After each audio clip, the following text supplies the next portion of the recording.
नमस्कार मंडळी, आज आपण बनवणार आहोत चिकन खीमा. एनिवे, माझं नाव आहे सानिका आणि एकदम क्विकली होणारी रेसिपी आहे. सो जे बॅचलर्स आहेत आणि ऑफिसला जातात त्यांच्यासाठी खूप क्विकली रेसिपी आहे. सो चला किचनमध्ये जाऊया. तर चिकन खीमा बनवण्यासाठी आपल्याला हे सगळं साहित्य लागेल. तर सगळ्यात पहिलं चिकन घ्यायचं आहे. मी थोडंसं चिकन घेतलं आहे आणि ते आपल्याला मिक्सरमध्ये हलकंसं बारीक करून घ्यायचं आहे, जास्त नाही. त्याची चटणी नाही बनवायची आहे. आणि बारीक केल्यानंतर गॅस जो आहे तो चालू करायचा आहे आणि कढई ठेवून त्यात तेल टाकायचं आहे आणि त्यात आपल्याला बारीक चिरलेला कांदा जो आहे तो टाकायचा आहे आणि याला व्यवस्थित परतून घ्यायचं आहे. जसं की थोडासा याला असा ब्राऊन कलर आला पाहिजे आणि छान असं परतून घेतल्यानंतर आता आपल्याला यात खडे मसाले टाकायचे आहेत आणि याला व्यवस्थित मिक्स करून घ्यायचं आहे. तुमच्याकडे जेवढे असतील तेवढे तुम्ही टाकू शकता.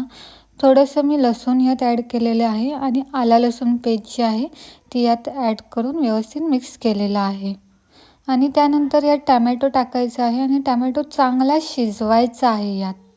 आता यात मी टाकते गरम मसाला, धनिया पावडर, हळद,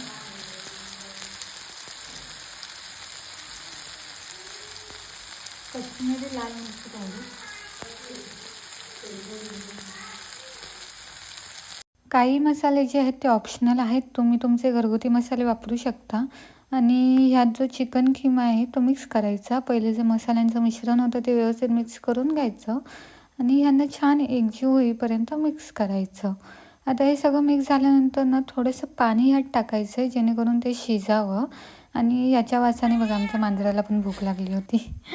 बरं, ह्यात नंतर थोडंसं पाणी आटलं ना की मीठ ॲड करा आणि जर तुमच्याकडे कोथिंबीर असेल तर ती पण टाका आणि खूप छान त्याला सुगंध येईल. आणि थोडासा लिंबू टाकायचा ज्याने चटपटीत होईल.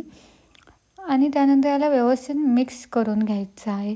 बस याला पाणी आटू द्या थोड्या वेळ आणि नंतर पाणी आटल्यानंतर याला एका वाटीत तुम्ही सर्व करून घ्या.